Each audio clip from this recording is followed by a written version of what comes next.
Hey guys, it's Noah. Here's a scenario that I see pretty frequently. Let's say you have a seller that wants to sell a property. He's a homeowner, he's a landlord. And then you have a tenant who wants to buy the property. Okay, so the owner wants to sell and the buyer wants to buy. But for whatever reason, the buyer isn't able to. So let's say, in a lot of cases, it's a tenant. But it doesn't always have to be a tenant. It can be, there's just a lot of reasons why somebody else would want the option to buy the property. But let's just take it. The most common is a tenant wants to buy it, the landlord wants to sell it, but for whatever reason, the buyer isn't able to buy it or just doesn't want to buy it just yet. Maybe it's a buyer moving in from out of state and wants an option to buy the house that he's going to rent, but maybe he's not for certain about the neighborhood. But that's not very common. By far the most common is landlord wants to sell the house to the tenant who's living in the house, who's currently living in the house. But it also applies to commercial. So maybe it's a tenant who's renting commercial property. Okay, so you have a tenant that wants to buy but is not able to. Most of the time is either the tenant doesn't have enough down payment money or doesn't have credit that's high enough to get qualified for a loan. And that's really the bulk of it. The vast majority is the buyer isn't able to buy the house because of credit.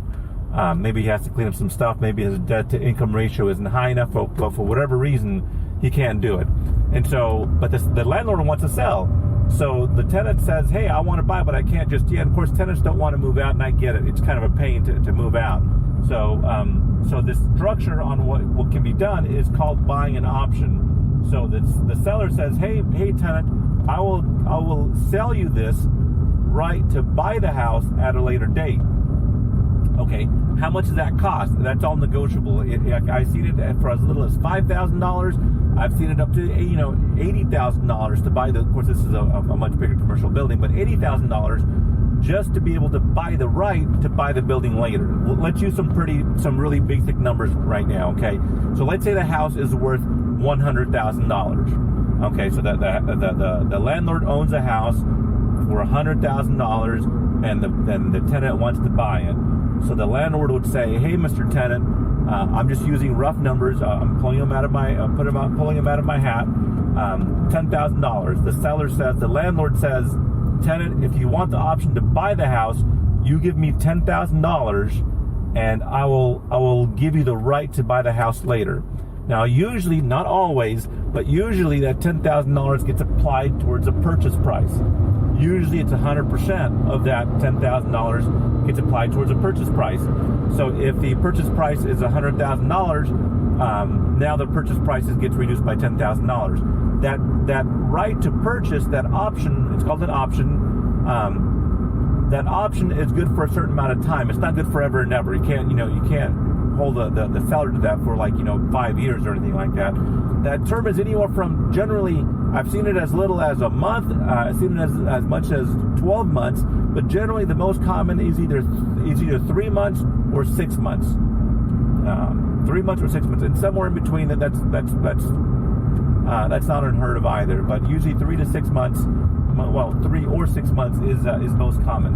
So for $10,000, the tenant will give the landlord $10,000, and now the landlord promises not to sell it to anybody else for 3 months. Let's say it's a 3-month term. So for 3 months, the landlord agrees not to sell it to anybody else at all. So now the property's locked up.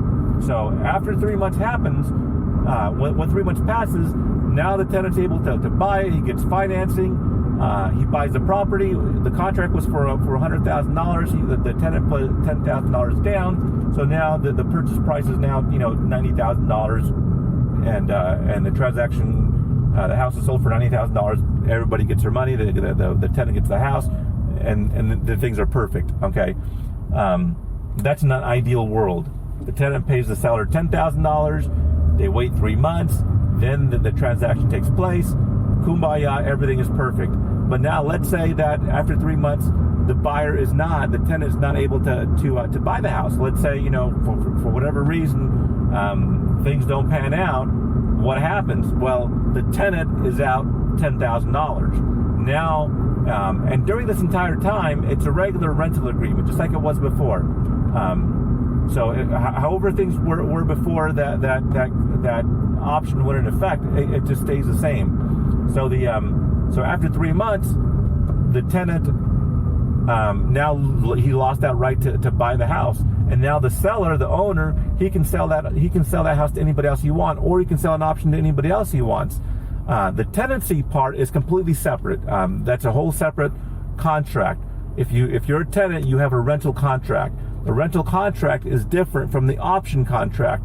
The option contract is just for purchasing the property. It has nothing to do with the rental side of it, okay? Two different contracts. One doesn't really supersede the other. So after 3 months, if the tenant isn't able to buy the property, then the rental contract is still in effect, whether it's month to month or a 1-year lease, whatever it is. That's still in effect and intact for the most part, unless the option discusses that, unless the option ties those two together. But that's doesn't happen very often. So the tenant does run the risk of losing $10,000. A couple other quirks to this is, let's say, and that's the biggest fear of a tenant is, hey, I don't want to lose $10,000, right? Sometimes it's $80,000, but the tenant doesn't want to lose that much money. So in most contracts, the tenant is allowed to sell his option to somebody else. So let me change the numbers around real quick. So let's say the tenant knows the house is worth $200,000, but the landlord is willing to sell it for $100,000, right? So that's a great price, right? So the tenant is getting a really good deal, and oftentimes landlords will give tenants a great deal.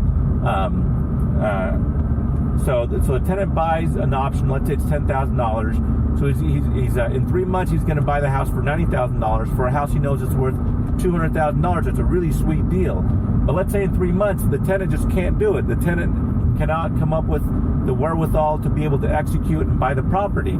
He's going to lose $10,000.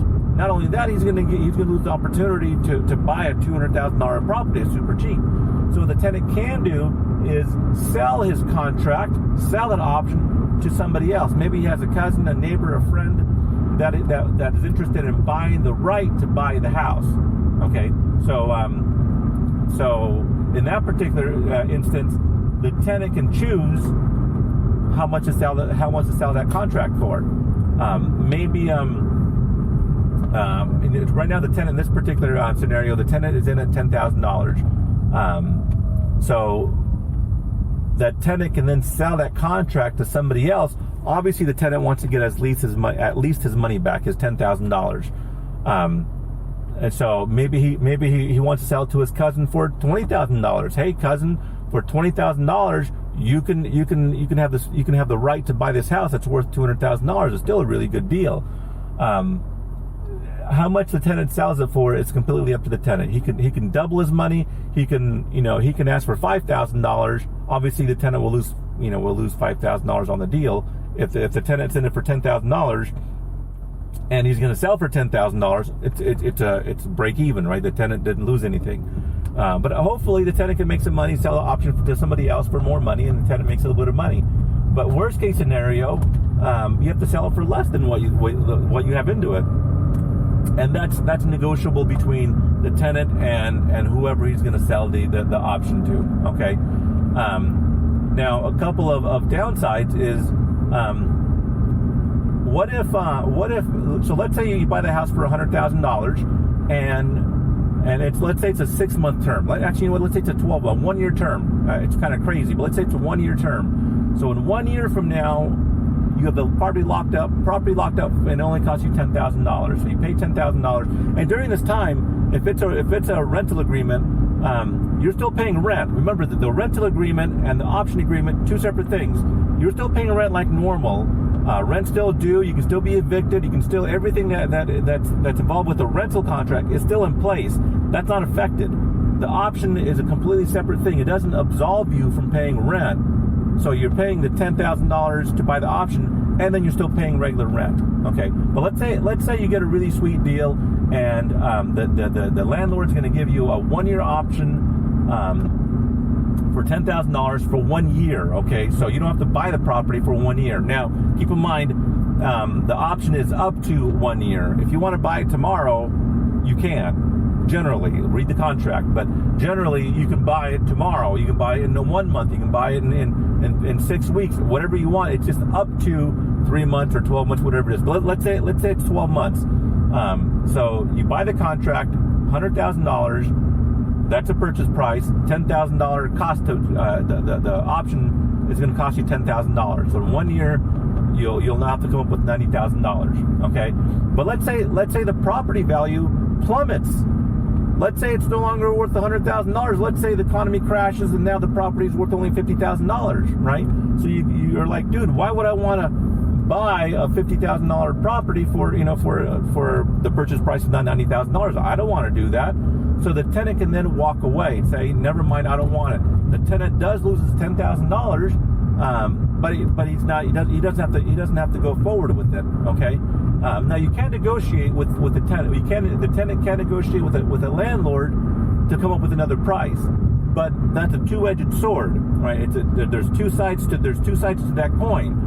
If you're okay with approaching the landlord, saying, "Hey, Mr. Landlord, the property is worth half as much now," and if you want that landlord to haggle with you, to negotiate with you again, then be prepared for that same scenario come up. If it happens the other way, now that $100,000 property is worth $200,000, right? Do you still want the landlord to negotiate with you if the home price doubles? Obviously you don't, right? That you'd be almost insulted. Hey, what the heck, Mr. Landlord? Why are you negotiating this price? You told me you're going to sell it for $100,000. Now you want to jack it up to $200,000? Forget that, right? You promised me you'd sell it to me for $100,000, and you're right. But the landlord's going to feel the same way if you do the same thing to him when you promised to buy it for $100,000, but now you're coming in at $50,000. And you are justified. I can see your reasoning why you don't want to negotiate down to $50,000. But really, if you're okay with the landlord wanting to increase the price when that term is due, just because you want to lower the price, so it's all negotiable. But just keep in mind, it's a two-way street, right? If the property value goes up or down, do you want to be able to renegotiate, right? Or is the price locked, rock solid and locked in at $100,000? You have to. It's all based on the contract, but you'll have to make that determination for yourself. Do you want that price to fluctuate? Do you want the ability to negotiate based on appraised value? And sometimes, in order to alleviate that, some contracts will say $100,000 or whatever it appraises at, and that kind of protects both the buyer and the seller, but it guarantees that the buyer doesn't get a great deal. But also it helps the seller knowing that he's not losing a bunch of money. It helps the buyer because he knows he's not overpaying for a house. He's just not going to get a great deal. You'll get at best an okay deal if you're basing it on appraisal. Okay, so do you want to be locked in at a certain price, or do you want your purchase price to fluctuate? That's one thing to consider when signing an option. And really, for the most part, the seller, the landlord, honestly controls most of the negotiating when it comes to options. How much, the terms, because really it's easier for the seller to just say, nah, I just want to sell it to somebody else. I want my money now. Why would the seller want to risk it? Okay. So why would a seller want to sell an option? What incentive does the seller have? It's much easier for the seller, for the landlord, to just sell the property to somebody else. Well, there are some hassles with it. So if a landlord wants to sell a house with a tenant in place, it's kind of a hassle, and it takes a lot of time to ask the tenants to leave, and sometimes the tenant's been there for a long time. I get it; it can be kind of tough moving. So sometimes the landlords, just to be nice to the tenants, will let the tenants have an option to buy. Okay, but the other benefit to the seller is the tenants know the property pretty well. The tenants know the problems, they know the goods, the bads, the uglies, they know the neighborhood. So the tenant's already accustomed to that house. They're happy with it. Whereas if the seller, the landlord, were to try to get another buyer, maybe the buyer likes it, but then, you know, something happens during escrow. He finds out that the roof leaks, or maybe he finds out that, there's the neighbor down the street has cars on blocks, and it's just not the neighborhood that they thought it was going to be. So the buyer backs out, right? And that does happen. The buyer backs out because he doesn't like the neighborhood. He doesn't like for whatever reason, doesn't like the house anymore. Tenants are a lot less prone to do that. Tenants know what's wrong with the house. Now, I would suggest if you are a tenant and you're looking at doing an option, go ahead and pay for a home warranty and make sure that you know what's going on with the house.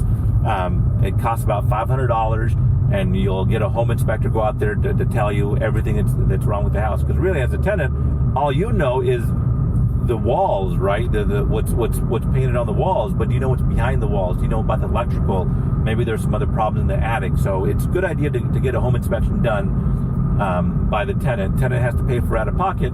At least you know what's wrong with the house beyond what's the obvious, what's obviously in there in front of you. Okay. So the seller, it does benefit the seller because he doesn't have to hassle with having the tenants move, and it can take, it can take a month for that tenant to move out. Then the landlord has to pay to clean up the property, to repaint the walls, and to fix up any kind of small broken things. So there is some time and expense that the seller has to go through to vacate the tenant and sell to somebody else. If he sells this to the tenant, he doesn't have to hassle with all that. So that is of value to the seller. Why would a tenant want to do that? Well, obviously, tenants don't want to move. It's tough, especially in today's market. There's not a lot of rentals available. So why risk? If the tenant is happy where he's at now, why risk having to find another place? Moving's a chore. Finding another place to rent is a chore, especially if you're working on your credit. It's nice to be able to already have a house that you already love and you feel comfortable with. Okay, so there are risks. Come on, guy. Son of a gun. There are risks from the tenant side that he's going to lose his money, right? He puts that money in, he's not able to buy it, and he can't find somebody else to take his place. So from a tenant's perspective, there is some risks of losing that money. So if you cannot afford it, then don't do it. Okay, you do risk. I want to make it abundantly clear that option money that you pay gets lost if you cannot fulfill the contract. And I've never seen a landlord give that money back because you've tied up that property. You've tied up the ability for that seller, the landlord, to sell to somebody else, and that's worth something. Okay, so to give that money to the landlord and then change your mind, no, it's worth something, right? It is worth something to the landlord. So don't expect that money back. It's gone. It's lost. Best you can hope for is to try to sell that contract to somebody else. Okay. If there's any questions about contracts, if you want a third party's opinion about it, call escrow. There's a lot of different escrow companies that deal in these kind of options. Bakersfield Escrow is really good. Shelly Simpson, I think, over at Bakersfield Escrow, she's familiar with options. So there are a lot of escrow officers who don't do options, like Chicago Title and even Placer. They really don't mess with more creative type of financing or creative options. It's more the smaller boutique like Bakersfield Escrow that do these. And there's also a few others. I think it used to be called Mission Escrow. They're not around anymore. There are some smaller escrow-only offices that can handle a transaction as well, if you want to pick their brains. So I know this video is getting kind of long. I just want to make sure I cover all the nuances for options. From a seller's perspective, why would a seller not want to do it? Because the risks. Well, because if the property goes up in value significantly, right? Especially if it's a long contract, if it's a long option and 1 year out, maybe the property's worth a lot more. Usually, when you're selling an option to a tenant, you're giving that tenant a little bit better price. And if with the way houses are appreciating right now, you can leave a lot of money on the table by offering a tenant an option. So yeah, just be mindful of that. What else? Another complexity for a landlord is if you have a tenant that all of a sudden he has an option, he paid the option, but now he's not paying rent. Now you have to evict the tenant. But yet, even if you evict the tenant, unless it's in the contract, in the option contract, If you have to evict the tenant, now the tenant's gone, you have a new tenant in there, but then the first tenant that you have the option on, he wants to exercise his right to purchase. It gets kind of complicated there. I've never seen it happen, but I can see the possibility of that happening. So just be mindful of that as well. Why else would not why wouldn't a seller want to do that? That's really about it. It's much easier for the seller to just sell a property. The biggest risk to the tenant is losing the money. Okay, losing the money. You also want to make sure that you trust the landlord as well. Because what if you give him the $10,000 and he says, you know what, never mind. I found somebody else who's willing to pay more for it. Then it gets legally, it gets kind of hairy. So make sure you're dealing with the landlord that you trust. That you're asking for references. That's just a guy of a person of character. Otherwise, it's not worth. It can be kind of messy if you're dealing with somebody that you just don't trust or you think is unethical. So watch out for that as well from a tenant's perspective. I think that's it. If there's any questions, feel free to give me a call. I'll be happy to answer any questions. I'm not an attorney. I'm not giving legal advice. If you want to know more about the law, contact an attorney. If you want to know about the whole escrow process when it comes to options, contact escrow. I'm just sharing my opinions on what I've done, what I've seen work, what I've seen doesn't work. Okay, so that's it. I hope that helped. I appreciate it. Thanks.